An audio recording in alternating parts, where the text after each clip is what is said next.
Dobrý den, dámy a pánové, vítejte u další lekce intenzivního kurzu češtiny.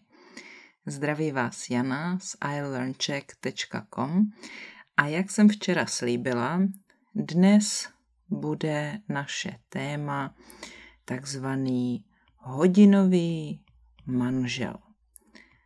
Je to téma, které najdete v učebnici Český krok za krokem 1 na konci 17. lekce, kterou teď spolu probíráme. Tak je to vlastně řemeslník. Řemeslník je člověk, který může něco opravit nebo něco vyrobit. Ale možná taky můžeme říct, že člověk, který pracuje jako hodinový manžel, je nějaký kutil. Kutil to je někdo, kdo rád doma něco opravuje a nebo vyrábí. V angličtině je takový výraz DIY, do it yourself, jako udělej si sám.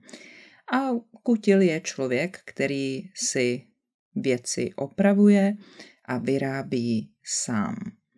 No a pro někoho se to může stát jeho prací a může se živit, vydělávat si peníze jako hodinový manžel.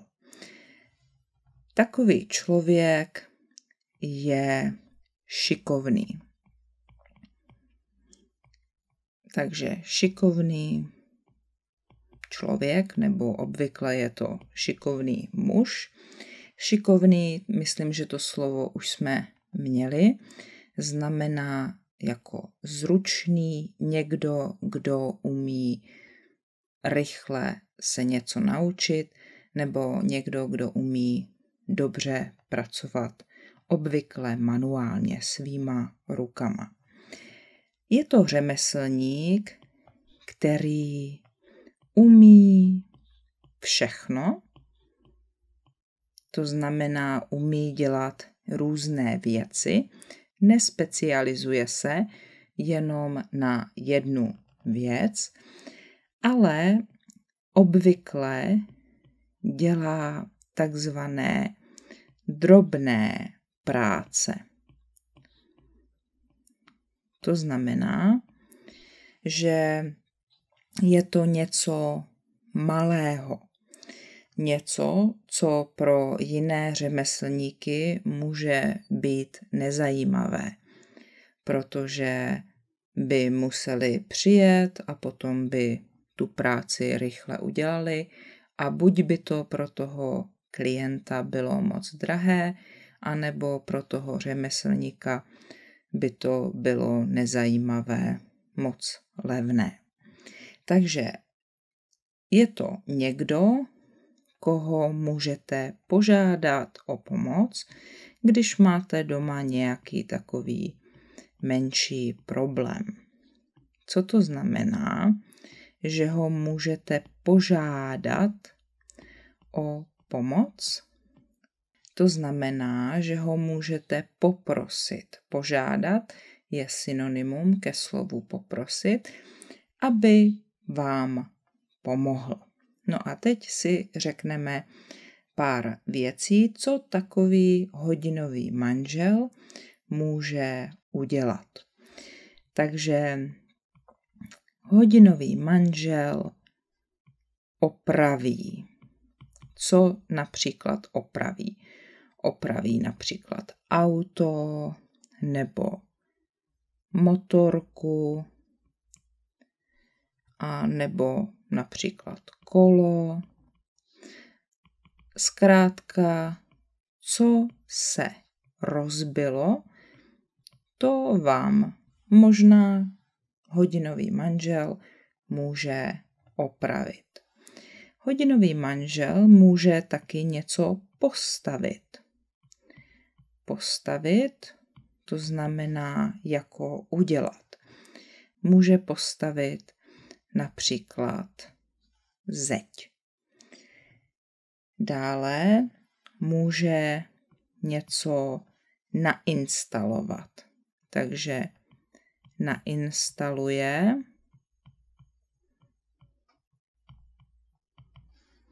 například topení. Ale myslím, že může nainstalovat taky například pračku a jiné věci. Dál může taky něco vyměnit. Takže vymění, co by mohl vyměnit? Mohl by vyměnit zámek.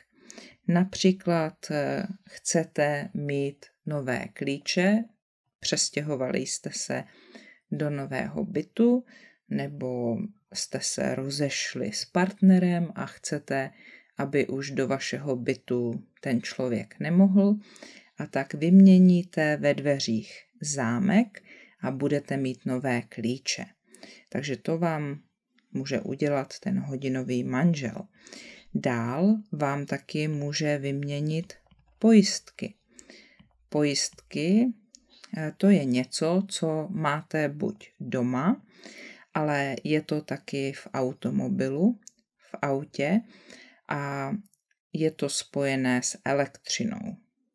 Takže to vám může například vyměnit hodinový manžel.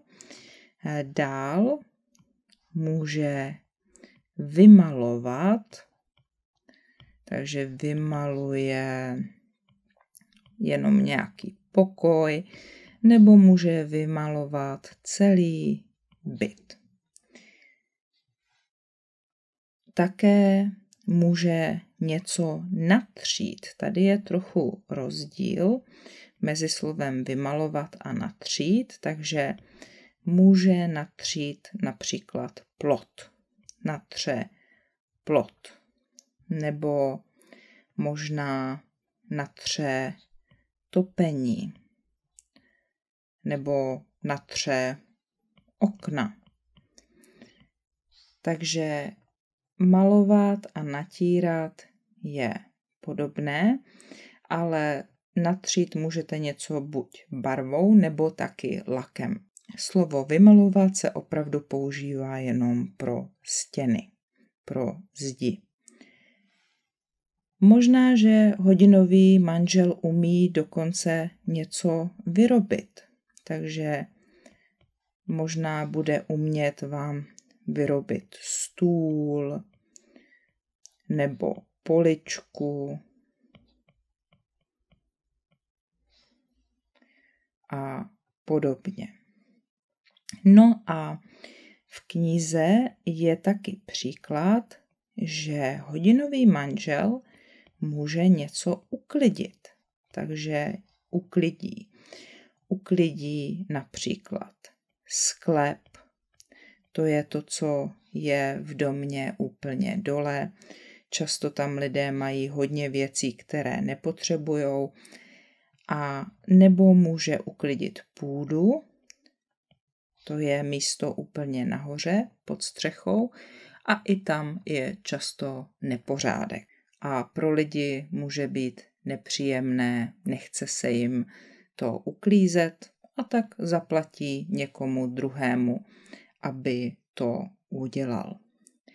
No a možná vám může pomoct i na zahradě. Může například posekat trávu, takže poseká zahradu nebo poseká trávu. To znamená, že tráva potom bude krátká. A určitě by mohl dělat ještě hodně dalších věcí. No a on potom, když to udělá, nebo možná ještě předtím, než to udělá, tak vám řekne, kolik to bude stát. A tady máme další sloveso a to je naúčtuje si.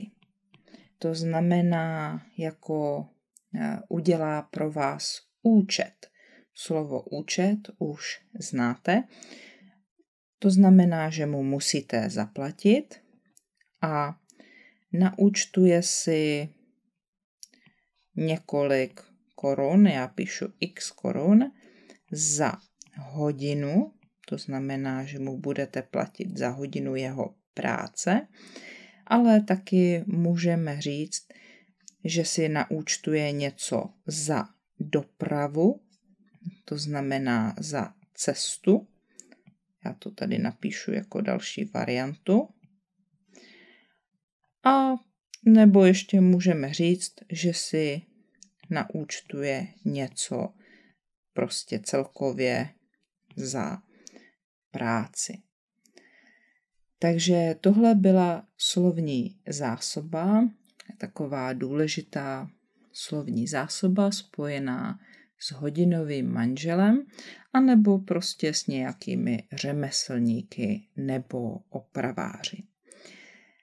Ještě v jedné z následujících lekcí, myslím, že pozítří, se budu věnovat tématu služby. Takže ještě budeme trochu mluvit o opravářích. A zítra budeme mít zase trochu gramatické téma a to bude slovo který nebo věty se slovem který.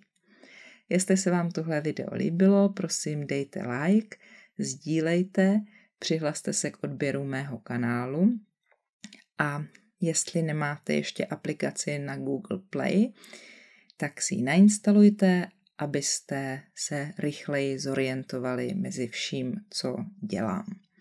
Můžete mě taky podpořit přes Super Thanks nebo se stát mými patrony na Patreonu. Moc mi to pomůže. Děkuju a přeju krásný den.